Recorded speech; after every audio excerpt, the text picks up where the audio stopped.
is a journey into sound.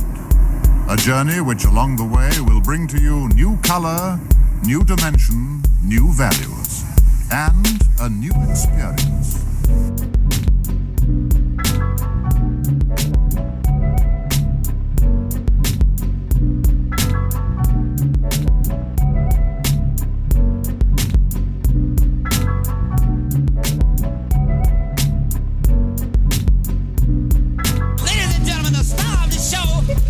LaMarr, Darnell Shields.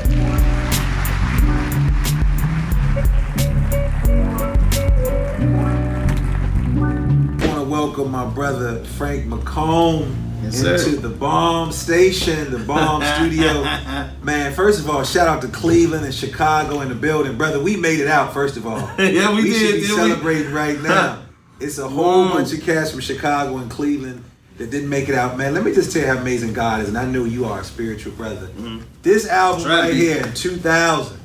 Look at the old school Frank, man. Now you gonna bring the evil spirit out. Now old school. You gonna bring the evil spirit out. That's when I was young and handsome. He gonna bring the evil spirit out of me now. The brother's still handsome. Cause I don't look like that anymore. I was like, when I came up in there, I was like, I'm looking for this dude. I know you like. Where's That this was cat? 19. That was taken in 1998. I was 28 years old, man. Well, brother, you. And the album came out in 2000, so it sat on the shelf for a year. So this was my introduction to you, man. I grew up in the great city of Chicago. You know, when I first heard your voice, of course, I thought about a great Chicagoan by way of St. Louis. You work with his daughter. You know, his name is Donnie Hathaway. You definitely have a Donnie, and you also have a Stevie Wonder vibe, man. I want to talk about sort of what was it like growing up in Cleveland, being a black male, growing up in the 70s and the 80s as a singer, man. What was that like, man? What was that like growing up during that time? Before or after I taught Donnie and Stevie how to do it? After. I told Stevie, I said, don't you ever open your eyes. For your whole life, don't you ever open your eyes. I'll sock you if you open your eyes. But I want to see, man. I said, no, you don't. No, you don't. Keep your eyes open. You're going to be a star. Watch.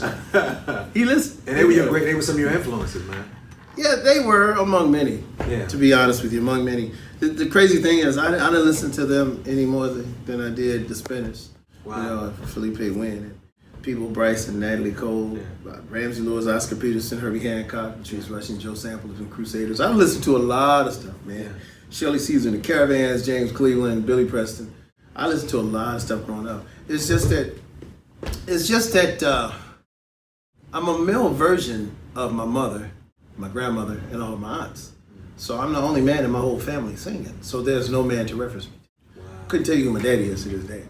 So, you know, I was told he was a singer, but then I was told he was great with his hands too. So I do both. I can fix almost anything. So I'm the only man to reference it to. I'm the only man in my family, rather, so there's no other man to reference me to. So, you know, the first thing people are going to say is Stevie, Donnie. I'm cool with that because Benson taught me when I was 17. George Benson told me, anybody ever tell you sound like a legend, you better run with it. And I've been running, boy. And those are some good legends, though. You know, yeah, that's good. So before a legend to tell me that himself, you know, because he told me himself that he went through it with Wes Montgomery and Nat King Cole, and so he had to go through the same thing, you know. So how was it being a kid growing up in Cleveland singing, man? I mean, growing up. Well, I wouldn't sing at first. I would only play. I mean, I had friends that knew I could sing. I went to the Cleveland School of the Arts. And, you know, school for gifted singers, musicians, you know, etc. And I got into the school as a vocal major, but keyboard was my minor. And I would just never sing out in public. When I started playing in the clubs with the older guys, I started playing piano at 12, but at 15 I started hitting the clubs. And I would only play. I would never sing. Even when I started my trio at 17, Frank McComb Trio, I would never sing. But I ended up working with a group called the Rude Boys out of Cleveland. Oh, yeah, man. Joe the Little, Rude Boys, Bates, yeah. Melvin Cephas and Larry Marcus, the late Larry Marcus, we called him Bingo. And, you know, Gerald Levert was one that got them signed to Atlanta, of course, with the help of Eddie, his father. And Joe Little and I, we knew each other from the talent shows. I would always put the band together for the talent shows, and he would perform, and Yvette Nicole Brown, the actress, she was in those talent shows with us. Miss Ross's talent show, I never forget. We all came out of the same camp. And Joe, you know, he remembered me from the talent shows, and we would always go and support each other's gigs and whatnot. And he said, hey man, Joe just got a sign in Atlantic. Why don't you come be part of the band? So I jumped in the band around 91, so around that time. And I wasn't the first guy to be the MD. It was actually a guy named Cliff Colson. And I love Cliff, man. He's somewhere in the hospital fighting for his life right now. He's going through some things, man. In Houston, he's living in Houston. And so Cliff ended up getting a gig with the Winans, great bass player. So he ended up going on the road with the Winans, and the MD position fell in my lap. So I was the first musical director to go on the road with him. And Eddie and Gerald used to tease me though, because I would never sing. And Eddie and Gerald would walk, like I'd be working on something like for the show or whatever, and Eddie and Gerald would walk near me, be close enough to me to where I could hear them. And Eddie would say, hey Gerald. Gerald say, yeah, Bert. Eddie say, see that boy right there? Gerald say, yeah, Bob. Eddie say, he don't want to make no money. He don't want to make no money. He won't open up his mouth and sing. And they used to tease me like that. Impersonation. And they would tease me like that. They always say that. But if, you know, they would tease me like that all the time. And I was like, I would be like, man, leave me alone. Y'all pick it on me, you know, whatever. But it was Eddie and Gerald who encouraged me to sing, to start singing out front. So I just, I demoed 1 or 2 songs for the Rude Boys, but I just would not play. I would only play, but not sing out public. So what does singing do for you, man? Spiritually, what does it do for you? It's freedom to me. I mean, now here I am at 48 with a whole lot under my belt, and there's pretty much nothing that I cannot do. You know how they say you're jack of all trades, master of none? Yeah. Well, I've mastered quite a few of them, and I'm proud to sit here and say it. So singing for me, as well as playing the piano, as well as being able to record my own records, as well as being able to book my own concerts and manage my own career, it's freedom. It's all freedom, man. I have nobody telling me what I can and cannot do. Or let me just put it to you this way. I don't have anybody telling me what I can't do and be wrong, because I've proven that I can. So where does that drive come from? Does that come from the women that you grew up with, grandma, auntie, being the only young man in the house? Where does that type of independence and freedom come from? That comes from always being the underdog. Okay. You know, always being the underdog. Just always being told that I wasn't gonna make it. Always being told that I was an idiot, that I was stupid, that I couldn't learn anything. And these are things that are true. This was spoken over me growing up, you know, by a few people that were close. Never having, not to shoot anybody, but never having family support. You know, never having financial support, being signed to 2 different labels that didn't know what to do. Well, 3. 2 major labels and 1 indie, and they didn't know what to do with me. It was always politics that worked against me. Even being at the School of the Arts, it was about politics. Politics, that's an evil spirit that's followed me all my life. And I have to continue to rebuke that thing every chance I get. And because of that, that drives me to continue to press forward. Because if you tell me I can't do something and I know I can, I'm gonna prove you wrong.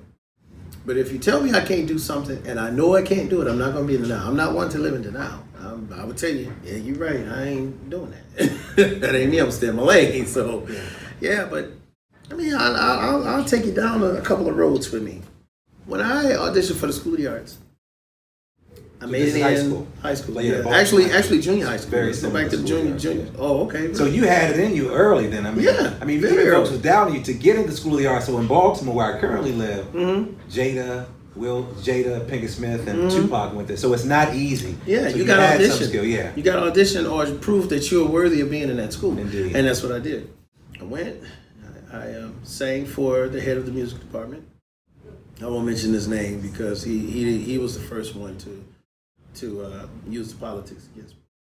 But I auditioned for him, got right in like it was no problem. Even played piano for him. He was like, man, I'm really impressed, yada, yada, yada.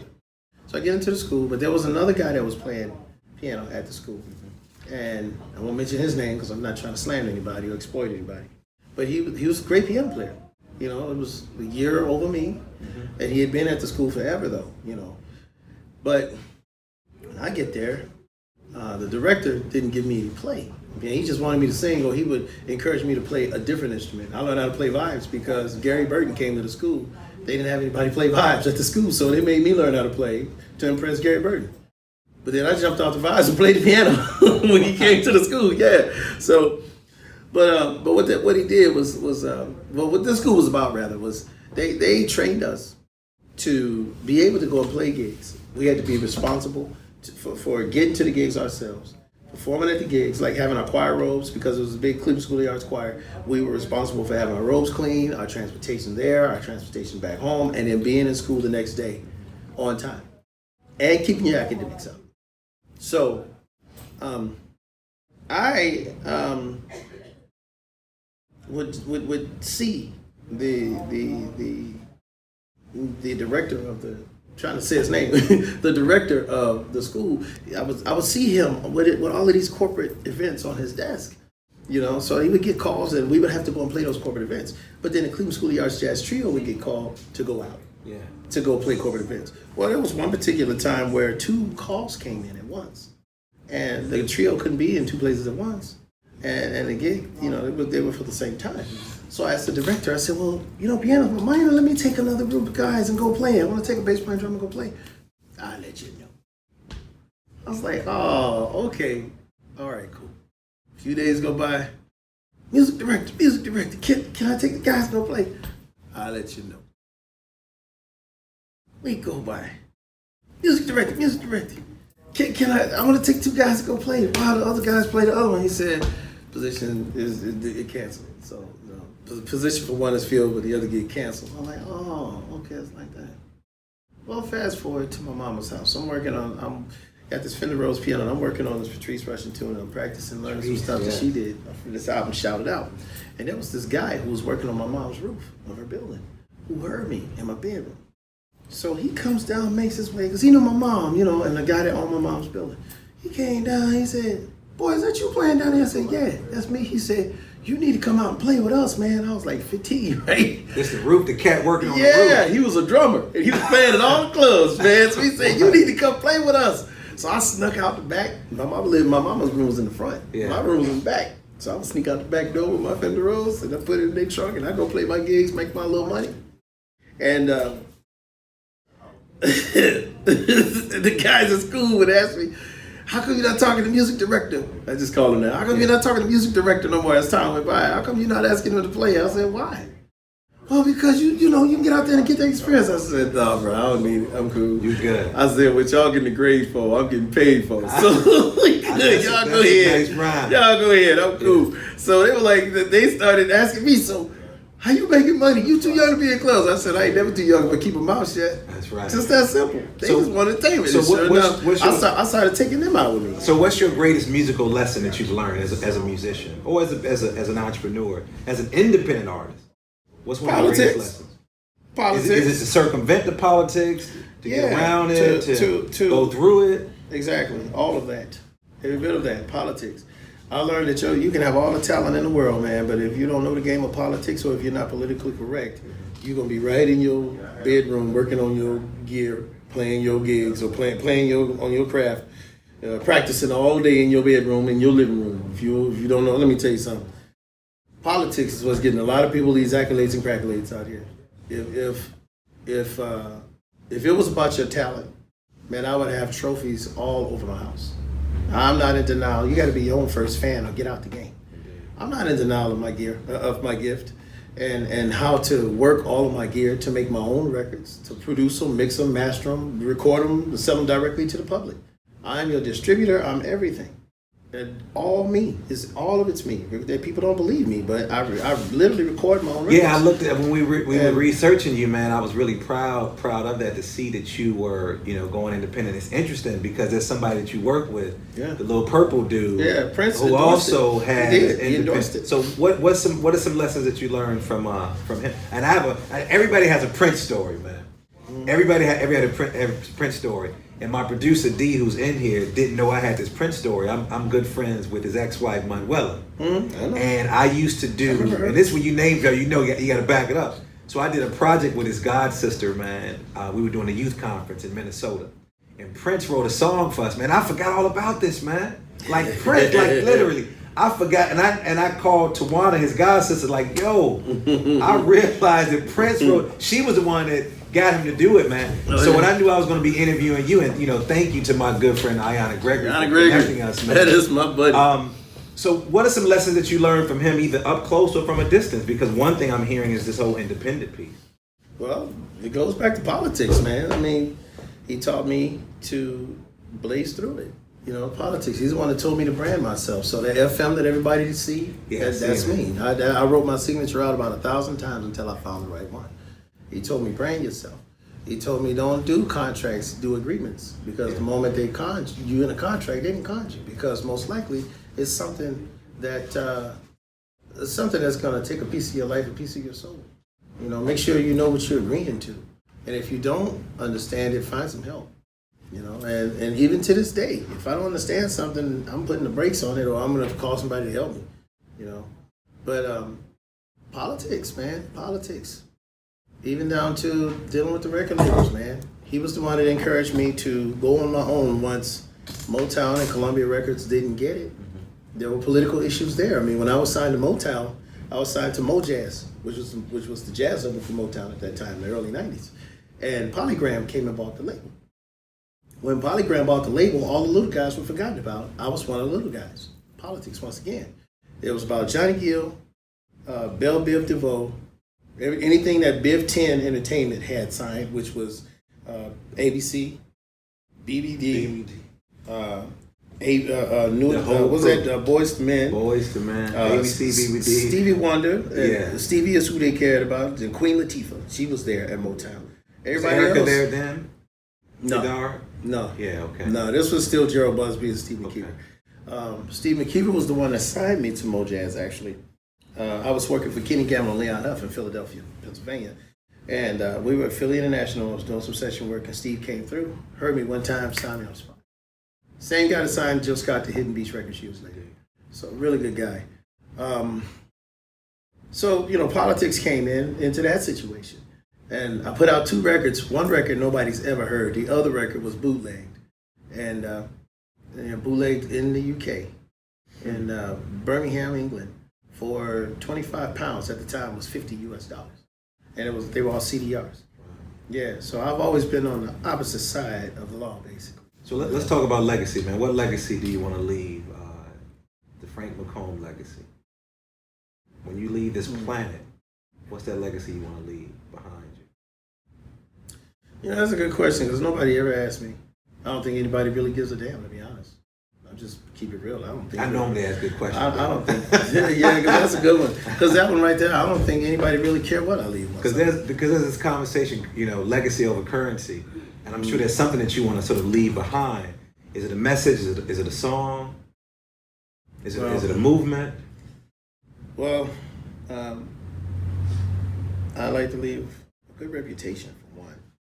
I don't want to go out I don't talk politics. I never talk politics when I'm going to keep it real. I don't want to go out like James Brown. And I don't want to go out like Bill Cosby. I don't want to go out like that. I don't. I would love to leave a good reputation. The fact that Frank McComb gave it his all. There was nothing he didn't accomplish that he set out to do. And I accomplished everything that I've set out to do so far. To know how to control my own entity. To do every single job. For a record that an artist would need for a record company to do for him. I'm doing it. To do every job for a booking agency for that artist. I'm doing it. For management. I mean, there's my own engineer. Literally everything. Yeah, I watched you in the set. My reputation, I would like for it to be known that Frank McComb was a soul jazz Superman. There was nothing he can do. And I say I'm a master at them because I get paid. Once you get paid at it, brother, you professional. So, every record I sell, every record royalty comes home. I don't have a label taking a piece. I don't have a label that's that just doesn't get it. I'm doing it myself. Every single royalty comes home, man. Every record sale, every dime from every record sale comes home. When someone leaves a Frank McComb show or comes to a Frank McComb show, what should they expect? A man that's going to tell him to be quiet because he's bearing his soul in front of people. Just that simple. Don't come to the shows and talk.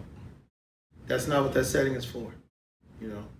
The setting is not for you to come to. A theater is not set up for you to come and sit down Start talking about your travel arrangements for your vacation. That's the kind of stuff I hear coming through my monitors when people talk that loud at the show. Wow. I can hear their conversation, and I sit there and have a conversation with them on stage. So expect that if you come in to talk. So you come in to bare your soul. Yeah, so I mean, anytime somebody's in front of an audience and they're singing and they're pouring out their gift from their body to you, respect them enough to listen to it, because that's what you're going to get. You're going to get an experience. So have you always approached your music that way? Because I mean, you know, as cats get much older, then the sound bearing my soul. Were you like, was that the younger Frank? I was like that. I've been like that. Even sitting and playing the piano in the clubs of Cleveland, never even opening my mouth. Same thing, man. Been the same way the whole time. I think that's one of the reasons why Prince and I got along so well, because I was probably one of the few musicians that he couldn't tire out. We used to play, man, in Cleveland. We played till we sweat so much till we lost ounces of weight. We would lose weight playing, man. It would be like a sauna in those bars, in those clubs. But we played hard, man. And I rehearsed with my band the same way we would play on stage. And then when Prince and I started working together, he hired me and my band to work with him for the 3121 parties. And we were in a place called Center Staging in Burbank, California. And Prince would come to rehearsal fully dressed, makeup, heels, everything, ready to work. He would come to rehearsal like he was playing a gig, man. And we had set times, man. I think our set times were like 1 to 5 or 1 to 7, something like that every day. Sometimes we wouldn't get out of there till 10 o'clock in the evening. And he didn't care about money because he blocked out the place. That's one thing that little guy did. He never did nothing small. To be little, he did everything big. Everything was big. Yeah, he didn't play. Money was no object to Prince. So Prince taught me the integrity of performance. The integrity of performance. Treat your rehearsal like you would treat the concert. I mean, it's one thing to get in there if you're just practicing parts and you're getting your parts and stuff down, but I don't believe in hitting a rehearsal where you just touch and go. Let's just make sure we got the parts and leave. No, man, you got to have chemistry. The only way you're going to have chemistry is to play, you know? I mean, you can get together and kind of, you know, go over parts and nickel and dime and tweak here and there, and do it. But no, man. Are you going to do that on the stage in front of people? Don't be lazy. So that's what bearing your soul means. Oh, yeah, because you're giving it your all, man. You're not holding back. And for me, I'll have to be honest, man. I'm doing it for God first. I'm doing it for the Lord first. And then everybody else catch on. You catch on, cool. You don't, cool. And that's another reason why that talking at a concert is a pet peeve to me.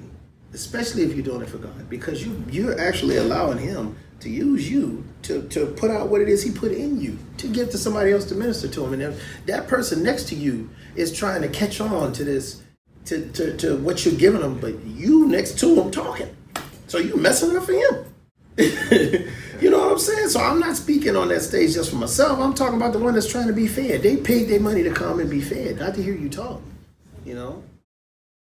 And then sometimes I tell my testimony. I tell my story because I don't see my life just as a career. I don't see my career just as me going out making money. No, but I was put on this earth to touch somebody's life with this music, with these lyrics.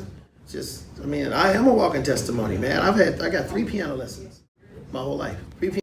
So years later, but there is a story, man, after being told as a kid, oh, he ain't gonna learn nothing, man. He's stupid. He ain't gonna learn nothing.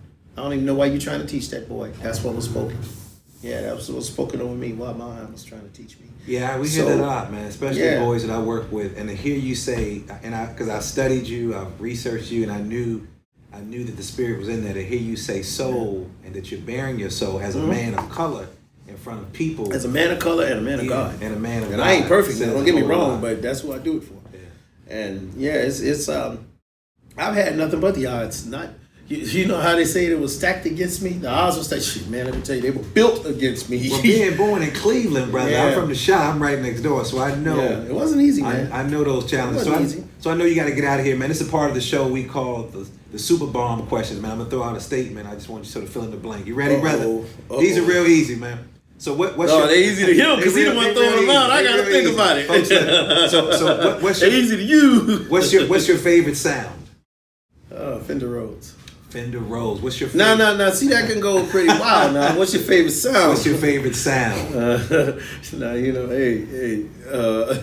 I've been married 24 years. that could go pretty. That could go different ways. Yeah. So we I like birds too. Now I like you nature. like birds too, huh? I like birds. I like the sound of water and the waves and crashes. But if we're talking musically, Fender Rhodes. Give me what's your favorite word? It's a man of God now, brother. Oh, what's your favorite word? Oh, my favorite word. Oh my God. My favorite word. I got a lot of favorite words. You catch me on the wrong day. So you want the cats to be like the hell with you and pray over you at the same You know time. what I'm saying? Jesus wasn't no punk now. Jesus wasn't a punk. He wasn't a punk. I tell you, Jesus was hardcore. He was from the ghettos, man. He was. Hardcore, man. Yeah. I would have to choose one of them. Give me one word. Choose one favorite word. Can I give you two? Give me two. Life and freedom. Life and freedom. Yeah. If there's one book that you've given out to many people, what book would that be, man? If there's a Bible. book, the Bible. All right. Definitely the Bible. One artist that you wish that you could perform with before you transition to this other life, who would that be? If you had an opportunity. Probably. Oh, that's a tough one there. Can I give you Dead two? or alive? No. I wouldn't say You gotta alive dig because the dead can is for too you. late. No, dead is too late. Who would it be? I got to give you two of them. Give me two. Please. Herbie Hancock and Dr. Dre. Herbie Hancock. It's interesting. Both of them were, and we talked about the Q's documentary. Yeah. Dr. Dre opened They the were both in documentary, there. Yeah. and Herbie Hancock was in there, man. He was in it. So I know you got a show to perform, brother. This all is good. let me just tell you how amazing God is. For me to be in love of your music, to interview my girl Ayanna Gregory, and That is she my said baby. there's somebody I would love for you to sit down with. And let me just tell you, brother, for her to give me your number and you okay with Right, it, not right. knowing what I do or knowing who I'm connected to, but the fact that you knew I was connected to her says a lot about who you are, man. I really It says a lot about who she is. Yeah. Because you know what? I met Ayanna and I met her pops. I met Ayanna and Dick Gregory through George Duke. So how you meet people and who you meet people through make all the difference in the world. Indeed. So that's another thing that I've had to learn being literally independent. You know, being the good guy and the bad guy is I have to be really discerning of people's characters, and because I don't have that middleman. Yeah, when you hit me Yeah, up, man, yeah. I was like, this cat responded quick. That's because I like business. I love business. I love making money. I love repeat business, Yeah. and I love doing for other people. You know, so I mean, I'm gonna tell you, man. Sometimes having that middleman ain't always the greatest thing because I've had that's a whole another bottle of communion and another hour story. Yeah. But I've had people where I would have them be that middle person because sometimes they don't want to talk to the artist. They want to talk to that middle person for whatever reason. But I understand why. Let me take that back. Because most artists don't know their value and they don't know how to speak up for themselves. They're either asking for too much or asking for not enough. You know, or not asking for enough, rather. I said that incorrectly. They don't know their value. A lot of them don't even know how to talk business for themselves. So I've had to learn how to do it. Life for me was on the job training. Really, to learn how to be a man was on the job training. Everything about my life was on the job training. I have not been sat down in school on nothing. I had to learn a lot of stuff on my own. Really. So it took for me. It took for the industry to be used against me for me to learn it, because nobody sat me down and schooled me on nothing. So that's why I'm quick to give the knowledge, because I'm trying to help somebody else to keep them from going to all the pitfalls that I fell in. Yeah. So that's So what would the younger Frank McComb say to the 48-year-old brother? This cat right here. I would. What would the younger Frank say? I think everything that every man would say is, if I knew then what I know now. Yeah, I would tell him. I would tell that dude right there. Wow, it's a whole lot I would have told that dude. It's a lot I would have said to him, Darnell. Well, just let me think of just one of the things I would have said to him was, don't waste your time with this one, that one, that one, this one, that one, that one. They're all the same. They're all in the same pot of shit. That's what I would have said. All of them. Look at the character trait in each person, man. You're looking at the wrong thing. You're trying to get this person to do the job that they were supposed to do when they were put in your life. No, this one ain't even supposed to be in your life, man. Look at his character. Look at where he come from. Look at what he's got. If he ain't done it for nobody else, will make you think he gonna do this same job for you. He doesn't have a track record, Frank. Why you trusting him so? Don't trust it. Oh, same one. Here's another one. Don't trust. Oh, another one. Don't trust them, Frank. They're gonna take up your time. Let me tell you something, man. I said all the time. Money is something we make over and over again, but time is something we ain't never getting back. Yeah. You can't even buy time. There's a scene in Changing Lanes with Samuel Jackson and Ben Affleck, and I'll never forget that line. I say it on stage all the time. When Ben got in the car and he left something in Samuel Jackson's car, he said, I'll give you millions of dollars. And Samuel Jackson said, man, but you can't give me my time back. Can't give it back. Can't do it, man. So, brother, I appreciate you. I know you got a show, man. Much love to you. We forever connected to the hip. Now it'd be great. You got me working. Now your sound, your engineering, man. Out there, got the cameraman. Put him on blast. I'm coming to the show to interview this Negro, and he puts me on the show. You now the sound engineer. You got a gig now. So I appreciate you, brother. Much love, man. All good, man. You, have a great show tonight, man. Take care. That's the plan. Bless you, man. Thanks for the exposure. Thank you.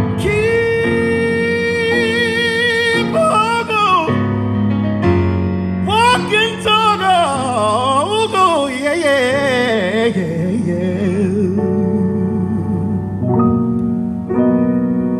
Hold your head up high.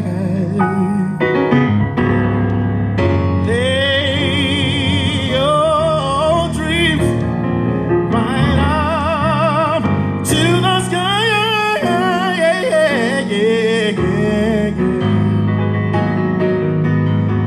Sing your greatest song.